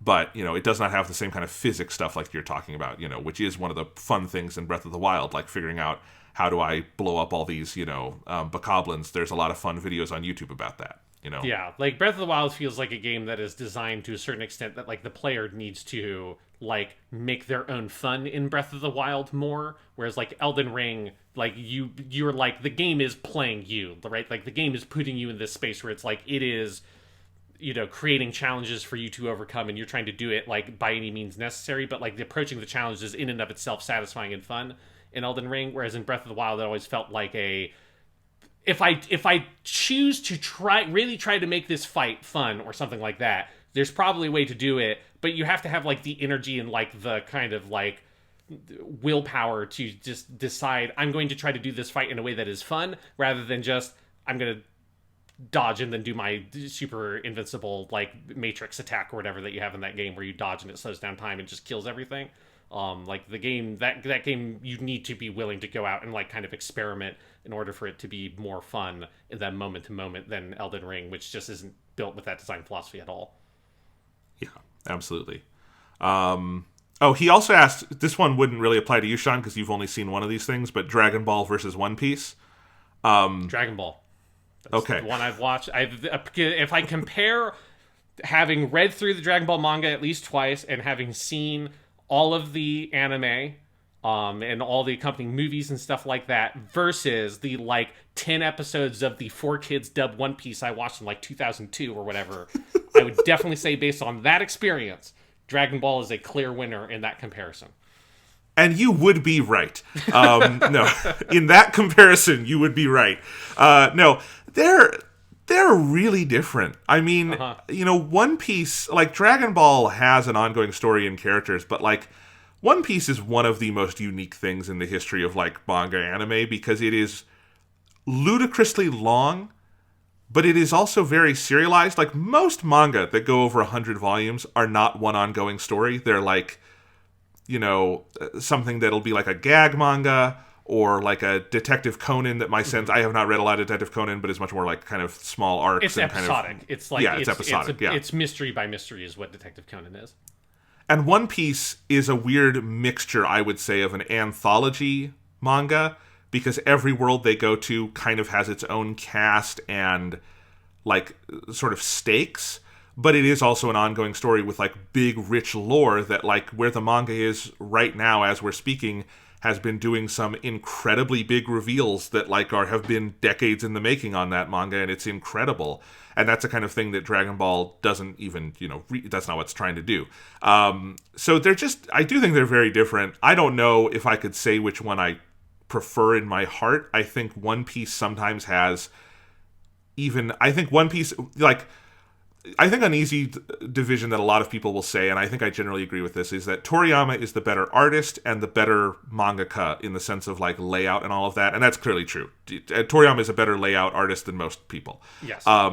But I do think Oda is the better storyteller, and I think that's true. Like, Oda is very good at laying out long-form stories and executing them at a very high level. That is just, like, inarguably, that's the thing that makes One Piece very special, and is one of the things that's, like, I think driven people through it for going on 3 decades now. So I don't know if I would pick one or the other. The other thing is that One Piece is not done. One Piece has not had, like, this big post-life where, like, we haven't seen, like, what One Piece GT is. We haven't had the Boruto equivalent of One Piece, all of that stuff. Buffy, the son of Luffy. He's like Luffy, right. He's very muscular. This is my pitch for the One Piece Next Generation. I mean, Luffy has gotten very muscular in the second half of the series, but yes. No, but like even more so. Really, right? Yeah, yeah, like very buff. Yeah. Like I've been reading Full Metal Alchemist, and he would make like Armstrong and Full Metal Alchemist look like a wimp. That's what Buffy is. Exactly. Not the Vampire Slayer, the son of Luffy. Right. Yeah. So anyway, and also Dragon Ball has the better and more consistent anime. That's the other thing. Like One Piece is a really, I mean, it just inevitably, because One Piece has been an anime airing over 20 years now. Yeah. Like it's had different creative teams, it's had different animation styles. Like the Wano arc has had incredible animation. The like Whole Cake Island arc before it had kind of terrible animation, and you know the pacing is all over the map and all these sorts of things. So it depends. Dragon Ball maybe on the whole, but you know One Piece has amazing qualities. Alex Moore asks, it's like not a fair comparison just because One Piece isn't done. So it's like Yes, I think it's yes. just, you know, even though I haven't experienced One Piece, like that's just something that I don't like to do, is to try to compare a thing that like is done. It's like I can look at it, it's in a box. Obviously there's like stuff outside of like Dragon Ball Super and stuff they're continuing to do, but like Dragon Ball proper, like the manga, that's done, it's in a box, like you can kind of look at it as a full thing, whereas like an evolving story is like hard to sort of judge on those kinds of terms. yes, no, totally, and that's the other thing. Like, I do think there's a version of this where, you know, ask me in 5-10 years when the manga is done, and we've seen Luffy become king of the pirates and all of that stuff. Like, One Piece has the potential to stick the landing in such a way that nothing will ever touch it, because no other story will have spent 30 years trying to stick the landing, and like that's the thing that One Piece has going for it, that could be really cool. Yeah. Alex Moore 15 asks to 20 another. years when it's done. Okay. 5 to 10, no way. Yeah, I am still waiting for the funny moment when, like, at the end of Wano or something, the arc we're in right now, it like the last page of the manga is black and it says "End of Part 1." I'm just waiting for Oda to do something like that. Yeah. You know, yeah. End of the prologue. Anyway, yeah, prologue over. Alex Moore asks another comparison question that only I am going to be able to answer because it's two things you're in the middle of. It was, which anime do you like better, FMA or Attack on Titan, Full Metal Alchemist or Attack on Titan? Now, he says anime there. That's an interesting question. Now, the anime for Attack on Titan has a little bit left to go, but I think overall I can answer this.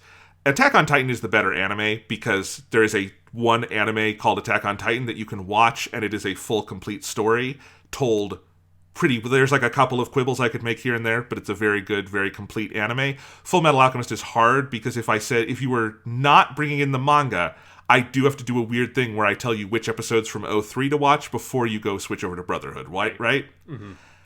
As an overall story, Full Metal Alchemist is the better story. I like Attack on Titan a lot. I love it in places. Full Metal Alchemist is the better story. I think Attack on Titan has a very good ending, and I'm kind of in the minority on that, I think. Some people don't like the ending of Attack on Titan. Full Metal Alchemist has a perfect ending.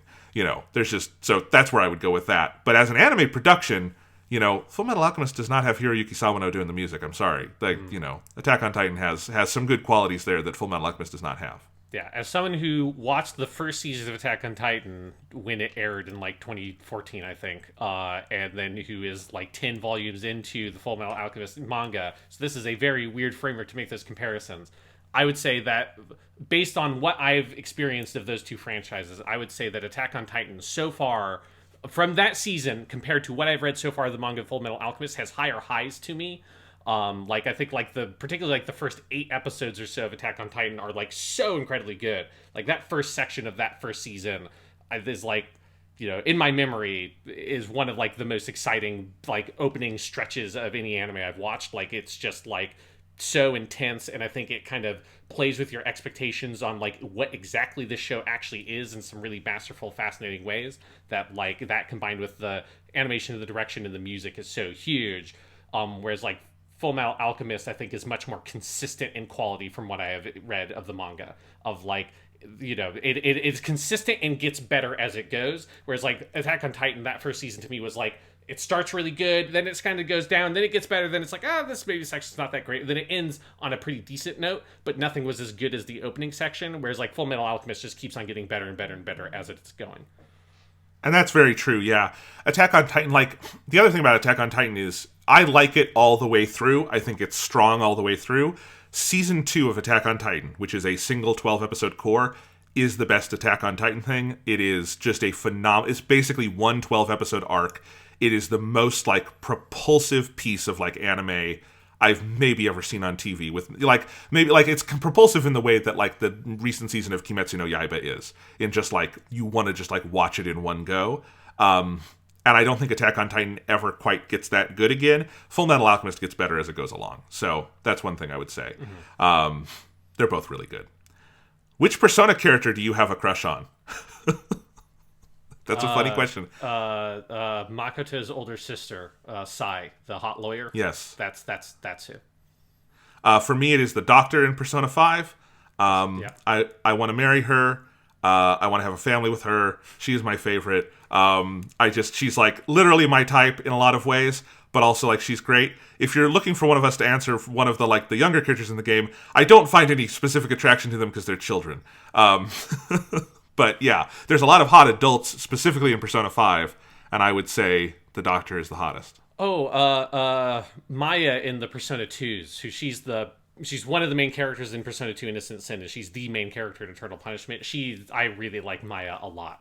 She's a great character. She's also an adult, just for the record. Yeah. She's like a very sloppy version of Lois Lane is kind of how I would maybe describe Maya, and I love her. She's fucking great.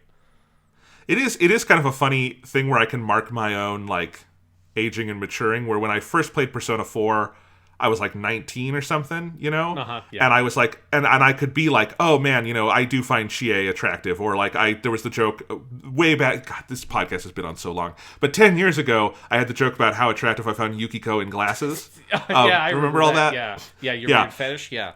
And like, when I've replayed Persona 4, I'm just like, I really like all these kids. I hope they have a good time. But like, you've stayed the same age, Yukiko. I've gotten older. This is different now, you know? Yeah, if I was like 17 answering this question, it would be Makoto. Now that I'm like 29 and answering this question, now it's your older sister. Okay. I don't know what that says about me. All right. Let's see. Worker1 asks, what's your most anticipated film of this next year? And I thought about looking some of that up. There's anime stuff coming to mind. Like, we've got the new One Piece movie coming out this year, One Piece Film Red. We've got the next Dragon Balls. I'm really excited for Dragon Ball Super Superhero. I think it looks like my shit extremely, and I'm very excited for it. I've even become kind of sold on the animation style. I'm excited. Yeah, the last couple of trailers have looked a lot better than like the kind of first thing they showed in terms of like it, because the first thing they showed was such a like work in progress. Like, this is kind of a generally what Goku looks like, I guess. Whereas like getting some like good looks at like the movie, I think the aesthetic is really working for me.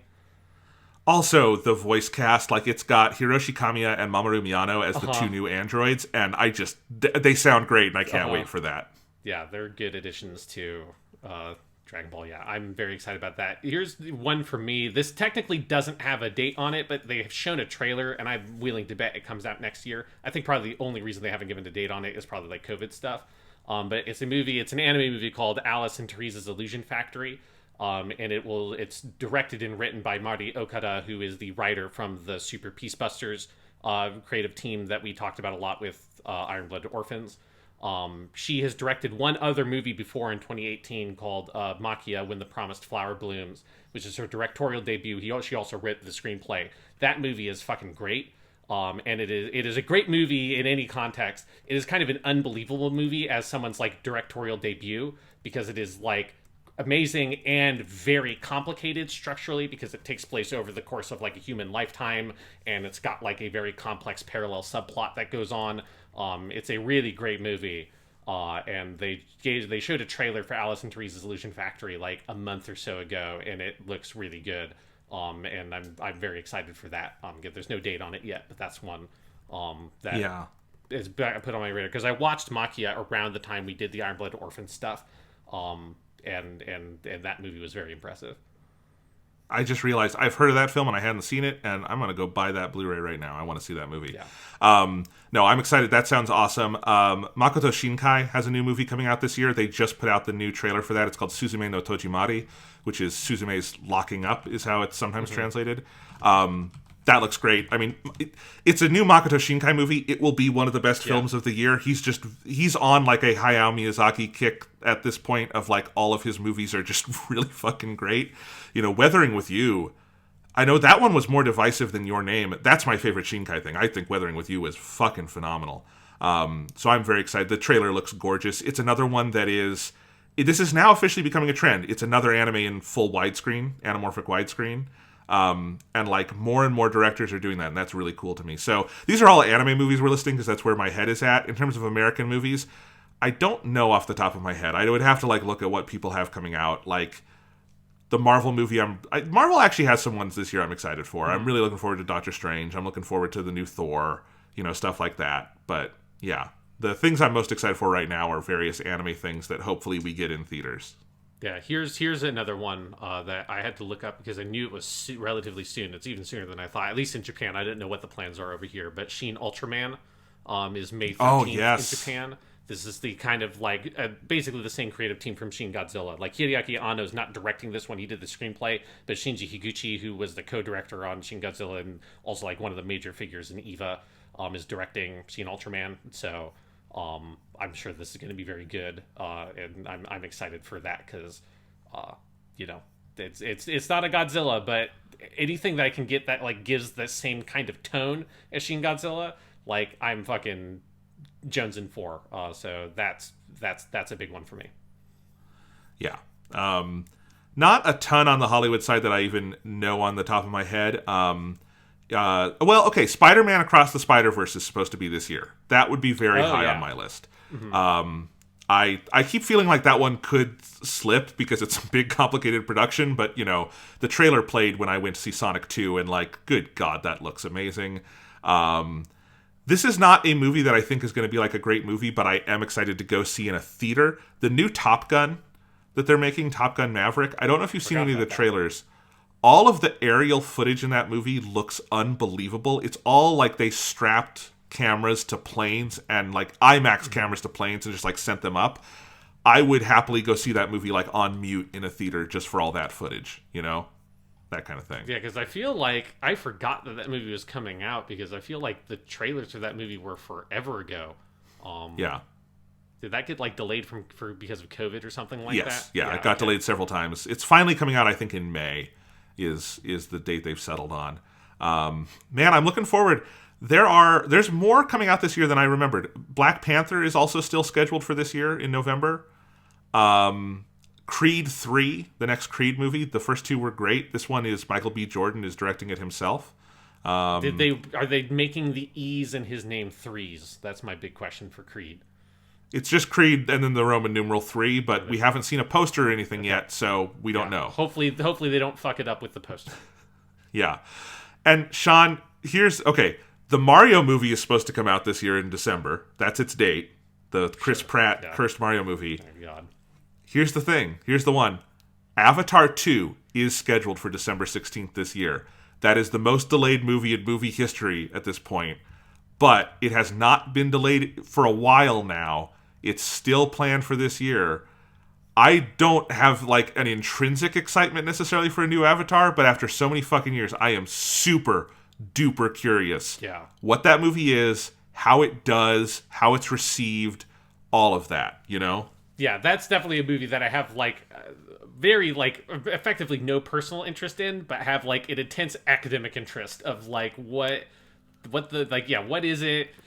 Like, is it still Sam Worthington? Is that dude still... he's still in it. Still in it? It's like, that dude hasn't been anything since, like, the Wrath of the Titans or whatever, It's like, it's from such a bygone era. I mean, we were freshmen in high school, I think, when that movie came out. So yes. It's like, when the first Avatar came out. So it's been so long, the notion of Avatar 2 coming out now. I mean, Avatar 1 came out before... the fucking MCU was a thing. Like that's like It's such a different era of movies that I'm so curious like what anything is with Avatar 2.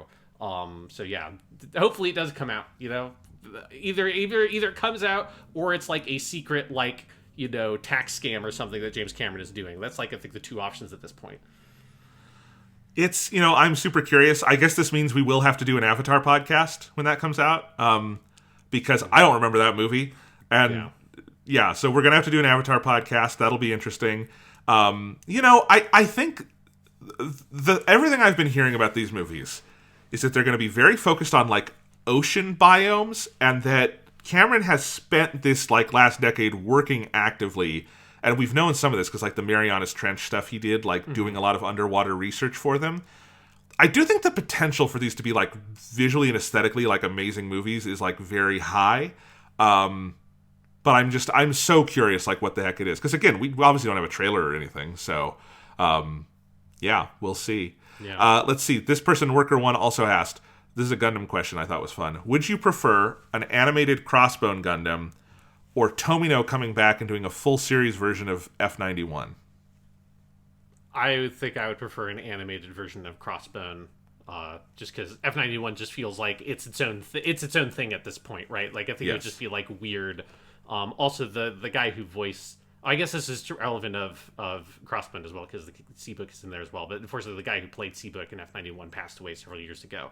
And I think like that's too bad. Yeah, it's I guess easier easier to recast for Crossbone, where it's like it'd feel weird if you do the full like proper TV show version of F91, but the guy who played the protagonist character in it has passed away. I don't know, like I just feel like F91, they did it as a movie, like they, like that version of whatever the original TV version of the project just isn't a thing.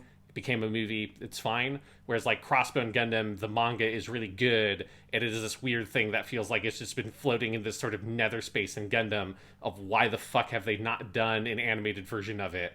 That's what I would really want. Yeah, no, I agree.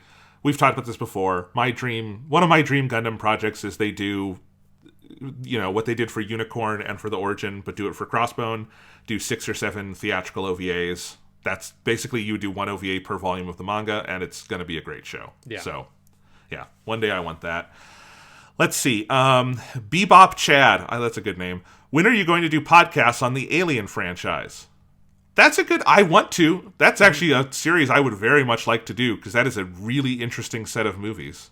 Yeah, I think it's a thing we've talked about sometimes, but we still have we still technically have some Batman stuff we need to do. I've still got a copy of Enter the Matrix over there. So there's stuff that like I think we should wrap up a couple of ongoing stuff, but I would definitely be interested in doing an Alien one, because I still have not seen. I think I like at a certain point I made an active choice not to watch Alien Covenant. Because I thought eventually we would end up doing an Alien podcast series, so it would make the most sense just to wait for that to happen. And yeah, and Alien Covenant is my second favorite Alien. My 2 favorite Aliens are Alien and Alien Covenant. Those are the 2 in the series I love. Aliens is fine. Prometheus is funny. Alien 3 is like a weird miss, but fascinating. And Alien Resurrection I have never seen all the way through because it's so bad. I've only seen the ending of Alien Resurrection, which I saw on TV.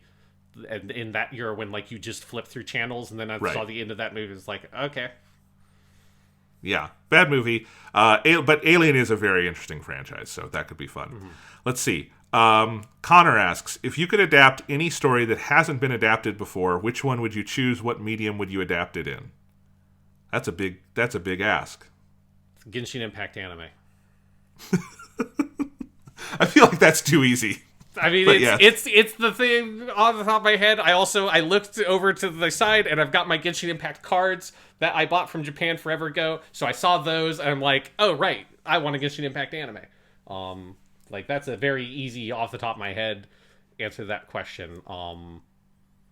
Yeah, because I feel like for most stuff, it would be... Oh, here's, like, a thing for me is, like, I've always really thought it would be cool if there was, like, a Zatoichi or Lone Wolf and Cub video game. Like, I think both of those series like lend themselves to being cool video games in slightly different ways. Obviously, neither of them are relevant. Like, it's never going to happen. You're not going to get a big budget Zatoichi video game in 2022 or 23 or something like that. But if like watching those movies always felt like oh man, you could make such a good video game. Ghost of Tsushima has some elements of some of that kind of stuff, but something very specifically with the elements from those movies, I think could make like a really great game. I mean, if you gave me a bottomless budget and the means to make it, I would do the Patrick O'Brien Master and Commander books as a proper series. We had the one movie with Paul Bettany and Russell Crowe. That's a great movie, but it's a very like partial, because it doesn't even get sort of the full sweep of the characters, because it doesn't do a lot with like Stephen Maturin's spy work, which is fine for the movie is a movie and it's its own thing. But like, and this is an impossible project, I want to be clear, because like you would need more money than God to realize it, because like Master and Commander, that one movie is one of the most expensive movies ever made, or it was at the time. And like to do that for like an ongoing story, like just naval stuff, there's really no way to fake it and do it well. And so it's just inevitably very expensive. Like there's a show on HBO Max that I'm working through that I really like called Our Flag Means Death. It's the new Taika Waititi co-created it. It's pirate comedy, and the way they do that is that they have a soundstage, and then all the ocean stuff is green screen, and it's a comedy, so that's fine. But like, if you were to do Master and Commander, you would have to be out on the ocean filming that. You couldn't get away with just like green screening it. So it would be like 10 times the budget of Game of Thrones, I feel like, to do that right. But if I could do that, that'd be really fun. My other pithy answer I was going to give is I want someone to do, in the anime space, I want them to do a new, like, 26-episode adaptation of the original 7 volumes of Yu-Gi-Oh! Very faithful to what happens in them. Just go crazy. Allow Kenjiro Suda to voice the, like, true murderous version of Kaiba. Let the Yugi actor just go crazy with Yugi burning people alive. There is the weird Yu-Gi-Oh! Season 0 where Megumi Ogata voiced Yugi. Maybe have her come back and be really evil. That'd be funny. But like, it did not really do the manga at that stretch. That would be a hilarious season of anime. They will never do that. I want them to make it even more violent. Like make it one of those things where it's like if you got to like buy the Blu-ray because the streaming versions are fucking censored or whatever. And when you buy the Blu-ray, that's when you see like the fucking intestines spilling out of this dude and his like arm. You see like the bone sticking out where his hand blew up from the fucking grenade puck on the fucking oven or whatever and all that shit. Yes. Here's an answer that like this is kind of a joke answer, but I think it would be fun. This is kind of sparked by me looking through a bunch of like the ROMs with like the Lion King game and stuff like that. Was seeing there were so many back then. There were so many weird like action platformers adapted from things that shouldn't or can't really be adapted into like an 8-bit or 16-bit action platformer, stuff like the Home Improvement video game. That I would love for people for like a good talented indie team to go and just do like movie like 8-bit or 16-bit adaptations of classic movies. Like give me like the Sega Genesis Citizen Kane game or something. Yes. Like just go find some like like stuff that you can just do for free, like Cabinet of Dr. Caligari, something like that, where it's just like I want like levels like inspired by 2 or 3 of the iconic scenes of this one movie, because there's no way to actually make it into a like collectathon action platformer on an NDS. I would love to see someone do like make those kinds of games, but in a modern context would be very funny. I want Ingmar Bergman's Persona as a game. So we have a game version of Persona, but based on that other Persona. That'd be great. Exactly. Connor also asks, for you, Sean, how's your time in Texas been? What's been the biggest change, and what have you enjoyed the most? Time in Texas has been pretty good, I guess, overall. I feel like you moved there right as their government lost their fucking minds. That's been fun. Yeah, it's like more in like the broad political shit is terrifying. Like the day-to-day living your life stuff is, day-to-day living your life stuff. I think probably like some of the biggest changes is still like I think like honestly it's like the climate and weather stuff is the stuff that's like very hard to get used to. Like I feel like I'm just now starting to adjust to it, that I've been close to a full year cycle. So like because I moved down here like at the beginning of June, so I'm like getting pretty close to it having been a full year, which feels kind of weird. But one of the reasons why it feels weird is that it doesn't feel like winter has happened. So like I still feel like broadly disoriented in terms of like what is like when it is in the year, because the seasons are so like they're not indistinguishable. Like there's definitely differences. Like it's going to get inhumanly fucking hot here in a few months. But it is not like Colorado, where it is like when you look outside the window in Colorado, you can basically tell what time of year it is broadly just by looking outside. You can tell whether or not it's the fall, the winter, the spring, or the summer. Whereas in Texas, if I look outside my window, it basically looks the exact same no matter what time of year it is. Because it's like, the difference is it like 45 degrees outside at night? It's about the coldest it kind of usually gets. Or is it like, 100 degrees at like noon or whatever in the middle of summer? But like the leaves don't change color. There's no snow. There's nothing like that to kind of like make the whole thing feel different. So that's like a thing that has constantly fucked with my head being down here. In terms of what I've enjoyed the most, the barbecue is very good. I guess That's good. probably that's like good food. Like, and people are like are more actively courteous in Texas. Like I think it's part of that kind of like Southern culture stuff. That like doesn't necessarily again reflect the politics of the area or anything like that. But people go out of their way to be nice to you on a personal basis. Which at least I could say as like a white dude living in Texas, I guess is maybe a thing to preface that with. That in certain areas that might not be the case depending on who you are. But like that is a thing that is like notable. Like that it is like a clear cultural difference in the like people's sort of like general attitude on like a like day-to-day basis doing errands or anything like that. Yeah. But hey, the politics stuff is going to be solved soon because Beto O'Rourke is definitely going to win this time. Oh yeah. There's no chance that was a wrong decision. I'm sorry. I don't want to be mean, but Yeah. No, yeah. I know. I know. All right. Also, Connor asks, are you two ready to accept that Century Color is a banger? Not as good as Turn A Turn, but still a banger. And Connor, I'm sorry, you're still wrong. It's the worst Gundam song. Yeah, I appreciate the questions. I appreciate the passion for Century Color. I respect it, but I can't agree with it. Yeah, I cannot condone this tomfoolery. No. Meow Nyan asked about Giant Gorg, if we'd seen it, and we have. Well, I haven't, you have, and you talked about it on a previous podcast, so I will direct you to the archives to hear Sean talk about Giant Gorg. I believe that's like one of the early Origin episodes that I talked about it, because I watched it because we were doing the Gundam the Origin. Yeah, Gorg is great. It's on Crunchyroll, so anyone can, if you got Crunchyroll, you can go watch Giant Gorg. I give it 2 thumbs up. The main thing I'll reiterate is that I said about it when we talked about the podcast originally is don't go into it expecting it to be like a mecha show, because it kind of isn't really a mecha show. It's more of a kaiju show, but with like the main giant monster being technically robot. I don't even know if I would say he's technically a robot. But it's kind of like a King Kong show is kind of what it feels like. Like King Kong on Skull Island is sort of the general aesthetic and some of the plot stuff in the show. Giant Gorg, 2 thumbs up, great show. That's awesome. All right, Levi Jack Johnson asks, has Sean played the Lost Judgment Kaito Files DLC yet?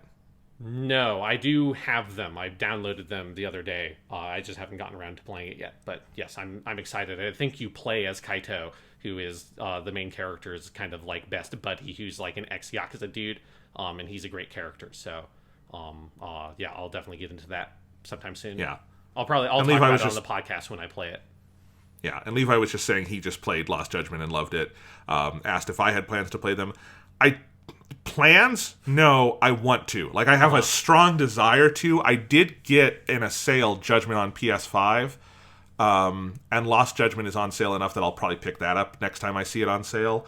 But I have not. I don't know. Right now, it's like, one day I will finish Elden Ring, and then I will decide what else I might play. But Elden Ring is just such a giant fucking game. Oh my god.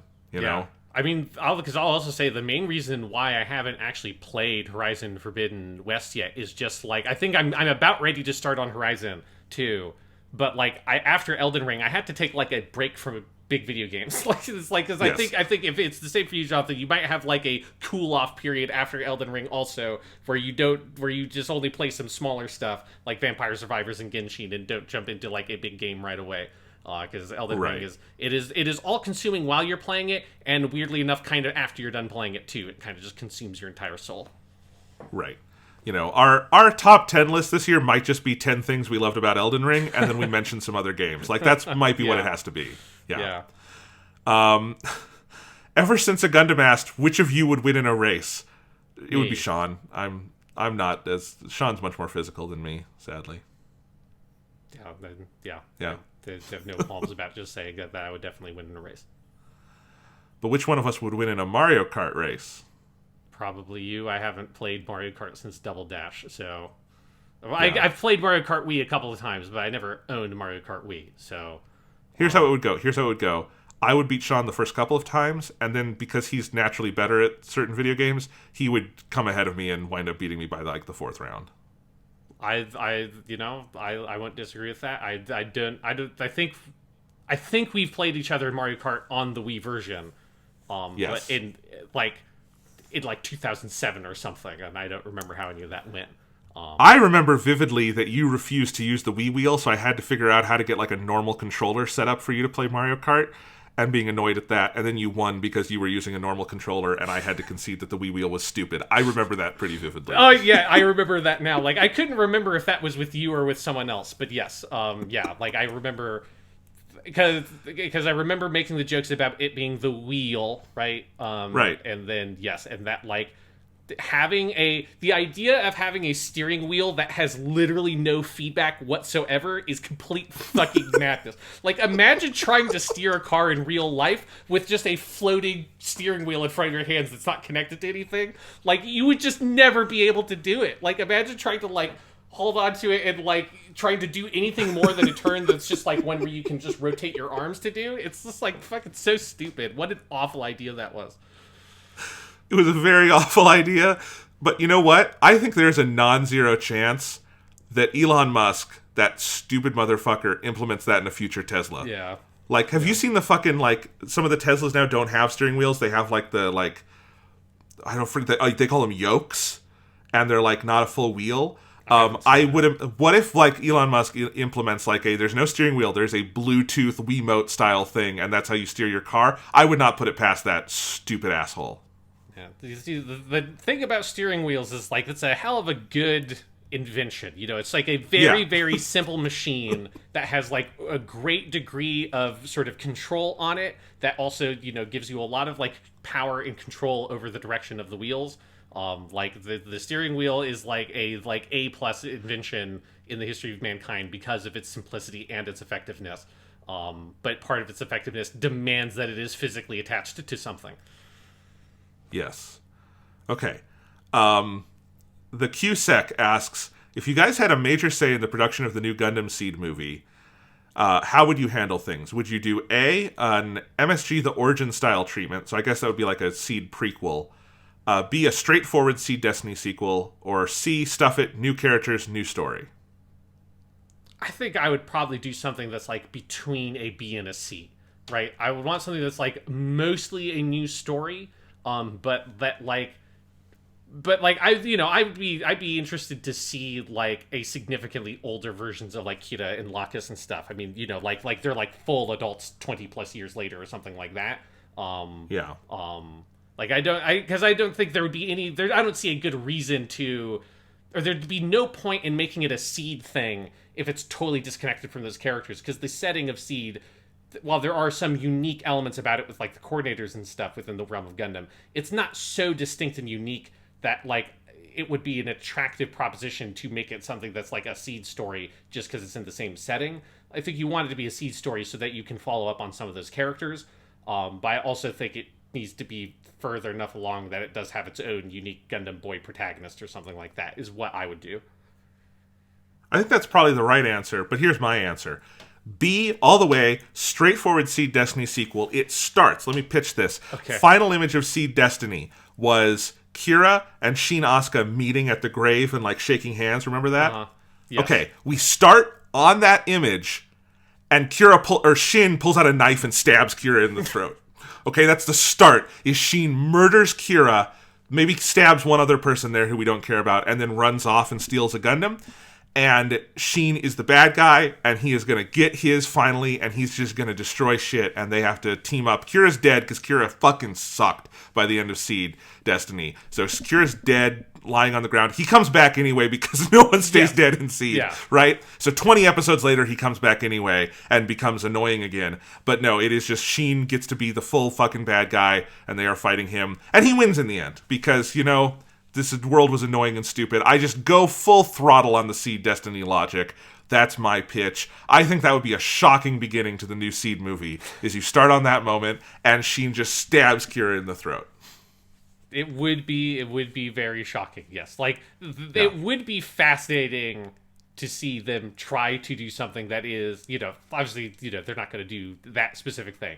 But to try to do something that takes place, like, shortly after the end of Gundam Seed Destiny, like, and have, this is, like, 17-year-old Kira, or whatever, however old he is over the course of Seed Destiny, you know, and this is, like, a teen Shin, and all that stuff, and just, like, pretend like it hasn't been almost 20 years since the end of this whole franchise, basically, the Seed stuff.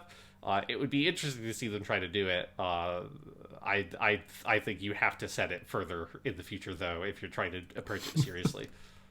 Yes. All right. Andrew asks, what recent global events do you think will inform future Gundam series? Or rather, which ones do you think could backbone a solid full-length Gundam series? So I guess in the way like the Iraq War became 00, and some of all the stuff with like PMCs in the Middle East became Iron-Blooded Orphans. Yeah. I wonder, I mean, this gets into just broader stuff like what's going on between Russia and Ukraine right now is going to like affect global politics for a generation. And I do think like I can see a version of Gundam in 10 years that is like very inspired by what's going on in Eastern Europe right now. I'd be curious how the pandemic would play into Gundam. Like, I think my serious answer here is that I don't know, we don't know anything about what Witch from Mercury is going to be about, right? Yeah. But whether it's Witch from Mercury or something else, I imagine there's going to be more Gundam that is focused on the broad notion of apocalypse, because like that is kind of the vein we are in right now, crumbling systems, and like, you know, Gundam has always had a foot in kind of the climate apocalypse world because it's part of the backstory of the Universal Century, but I think that's going to have to become more central. That's the kind of political things I could see them drawing upon. Yeah, like I also think just like, and this ties in obviously into the Russia-Ukraine stuff, but like there's just like the general, like the trend towards fascism like everywhere in the world right now, like is I think another thing that I imagine like is very much just like in Gundam's wheelhouse, and taking like more specific inspiration on like how on like what fascism looks like and how it spreads today. You know, I mean, like, a lot of like classic Gundam stuff, like Zeta Gundam with Jared, kind of captures some of that energy also. But I think that that's something that you could do right now with Gundam, taking those specific inspirations. And I kind of wish you that like going back to doing a kind of post-apocalyptic or something like that, like either apocalyptic or post-apocalyptic kind of Gundam, which we've seen before in like Afterward Gundam X. Obviously, like Turn A and G Reco are sort of in that field, but in like very unique ways. But doing something in that style also seems to make sense to me, just with the kind of the apocalyptic nature of the world that we are currently living in. We also haven't had a Gundam recently, like, full on kind of allegorically engage with the remilitarization debate in Japan, which has been a hot topic of debate in the for decades, but, you know, in the 2010s became very heated. Yeah. I'd be curious how that works into future series. Yeah, I'm with you on that as well. Yeah. All right. Jimmy Jonathan Lee asks you, Sean, specifically, how come no Spidey adaptation has captured the sarcastic edge of Ditko-era Spidey with Pete trading insults with Flash? Is the Romita era more popular? I don't know what any of that means. So I do think that generally the John Romita Sr. era, he's the writer who took over from Steve Ditko, and that's like kind of college Peter, like early college Peter, I guess, technically. I think that is generally more the inspiration for a lot of like Peter Parkers we see. And it's a thing where generally when Peter gets adapted outside of, you know, the 616 main continuity in the comic book, 616 is the like Earth number for the main Marvel comic book continuity. Like he tends to be like really mellow and very nice. And like core Peter Parker, particularly the Steve Ditko version, anything that tries to like kind of capture that characterization, is that Peter is actually like a jerk and he's like a very angry person is part of his core characterization. Like I think part of the idea around the character is that he is someone who's been bullied most of his life, and he is so resentful of it that he lashes out at people. Sometimes like people, like the appropriate people to lash out at, but also oftentimes like people who he shouldn't be lashing out at. And it kind of, he's just has a lot of anger, and that comes through in his Spider-Man stuff. And so there's like an edge to the Steve Ditko version of the character that I think is oftentimes sanded off within the main comics continuity, is almost always totally sanded off outside of that original like comic book version of Peter Parker. I think it's just like the character's more recognized and generally more palatable to a broader audience, I think, when he's like the nicer version. Than that kind of angrier version. I think one of the only things I can think of that feels like it captures some of that energy is actually the 90s Spider-Man cartoon. That was sometimes that Peter Parker was like could kind of get that like edge and be like, this is kind of like a frightening person because of the way he can kind of lose control of himself and get really angry and very upset and very like he's so in his own world, and he just kind of like lashes out at people sometimes, which you can't do if you've got spider strength kind of thing. That cartoon would do that occasionally. But yeah, I guess that's my answer to that question. I think it's not as palatable.